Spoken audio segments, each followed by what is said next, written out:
एक छोटे से टॉपिक में फिर से डिस्कशन किया जाता है। Railway headquarter, railway headquarter. उसको जानने के पहले थोड़ा सा हम लोग डायरेक्शन के बारे में जान जाए। जैसे इसे हम लोग कहते हैं नॉर्थ, इसे कहते हैं साउथ, ये ईस्ट है, ये वेस्ट है। अब यहाँ पर जिसे हमें लिख दिया वो नॉर्थ ईस्ट हो जाएगा, क्योंकि नॉर्थ और ईस्ट के बीच में आ रहा है, और ये साउथ ईस्ट हो जाएगा। उसी तरह से यहाँ पे ये साउथ वेस्ट हो जाएगा और ये आपका नॉर्थ वेस्ट हो जाएगा। इतना बात आपके ध्यान में होना चाहिए। तो जब हम लोग यहाँ पे डिस्कशन करते हैं रेलवे हेडक्वार्टर्स के बारे में कि रेलवे हेडक्वार्टर्स कहाँ है, तो सबसे पहला बात आप जान जाइए कि हमारे यहाँ 18 जोन है रेलवे का और 73 डिवीजन है। 18 जोन है और 73 डिवीजन है। और रेलवे को भारतीय राष्ट्र का जीवन रेखा कहते हैं, क्योंकि ये सबसे ज्यादा आपको रोजगार देता है। ये अलग बात है कि पिछले 10 सालों में एक भी कंप्लीट नहीं हो पाया एनटीपीसी का, क्योंकि हमारे यहाँ जो सरकारें हैं वो आप समझ ही गए होंगे, काम के मामले में कुछ नहीं और बात करने में बहुत ज्यादा। युवाओं के भविष्य से सबसे ज्यादा खिलवाड़ अगर किसी ने किया होगा तो इसी में। खैर ये अलग बात है। हम लोग यहाँ पर आते हैं। अब हमारे पास अगर रेलवे हेडक्वार्टर्स है, उसके हेडक्वार्टर्स को जानना है तो सबसे पहले हम लोग यहाँ पर एक डायरेक्शन बनाते हैं। बीच में अगर हम एक गैपिंग बनाते हैं एकदम बीच में, इसका नाम हम लोग रखते हैं Mumbai BT, Mumbai Victoria terminal. और उत्तरी साइड में जब आते हैं तो ये मुख्यालय है दिल्ली। दिल्ली, और दिल्ली में इतनी ज्यादा गर्मी पड़ रही है कि अभी किसी को चैन नहीं है। दिल्ली में इतनी ज्यादा गर्मी पड़ रही है कि किसी को चैन नहीं है, यानी दिल्ली चेन्नई, दिल्ली चेन्नई, याद रहेगा। उत्तरी में यानी नॉर्थ साइड में कौन है? दिल्ली, और साउथ में कौन है? चेन्नई। और जस्ट इधर आ जाइए ईस्ट में तो कोलकाता,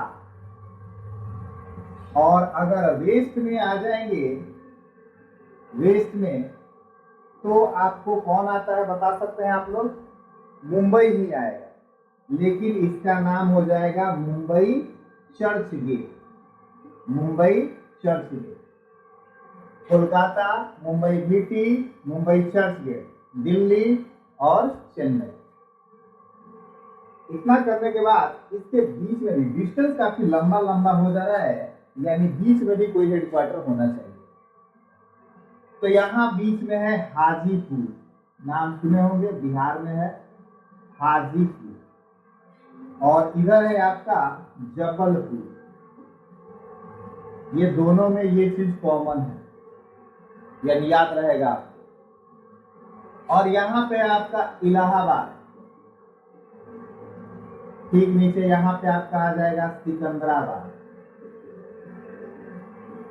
यहाँ पर भी कुछ कॉमन निकल गया।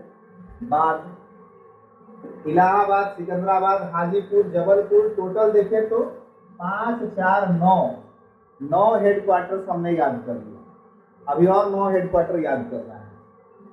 अब देखिएगा, इतना हेडक्वार्टर याद करने के बाद से जब हम इस साइड में आते हैं नॉर्थ ईस्ट में और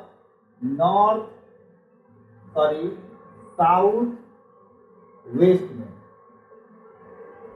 इस साइड में हमारा रेलवे हेडक्वार्टर कौन होता है? गोरखपुर, गोरखपुर, जी हाँ, बुलडोजर वाला।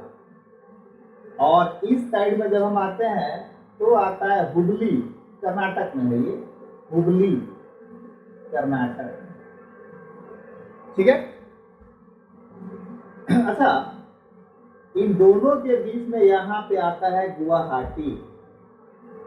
लंबी दूरी को छोटा करने के लिए बीच में एक हेडक्वार्टर बनाया जाता है। तो मुंबई और गोरखपुर के बीच में हेडक्वार्टर कौन आ गया? गुवाहाटी। यहाँ पे ये पूर्व तटीय, इस जगह पर पहले तो यहाँ पे बना लीजिए, और यहाँ पर भी इन दोनों को पहले फाइनल कर लिया जाए ताकि हम लोग का ये डायरेक्शन पूरा हो जाए। तो यहाँ पे है जयपुर और यहाँ पे कोलकाता। हाँ, कोलकाता ही होगा, ये मत समझिए कोलकाता दो बार लिखा है। ऐसे याद करने के लिए जय काली, जय काली आपके दिमाग में रहेगा, जयपुर का जय और कोलकाता का काली, तो जय काली। और इसके मध्य में है बिलासपुर, बिलासपुर। बहुत ध्यान से देखिएगा, बीच में 5 है, 1 2 3 4 5। इस साइड जो है आपका, इस साइड में आपका जयपुर हो गया, मुंबई चर्चगेट हो गया, जबलपुर हो गया, हुगली हो गया।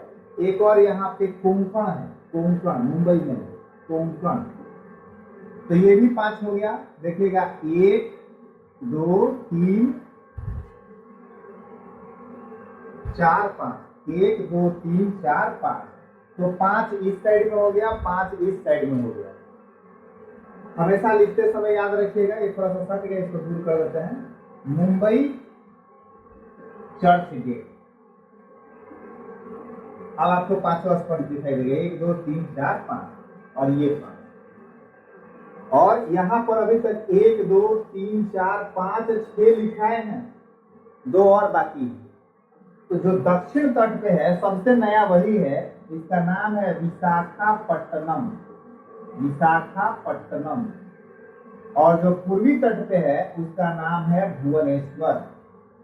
यानी आपको ध्यान देना है कि इस साइड में 8 हैं, इस साइड में 8 हेडक्वार्टर्स हैं, सेंटर में आपको 5 हेडक्वार्टर्स दिखाई देंगे और इस साइड में आपको 5, यानी 5 5 10 8 18, टोटल 18 जोन, 18 हेडक्वार्टर्स हैं। 73 डिविजन्स में इसको बांटा गया है।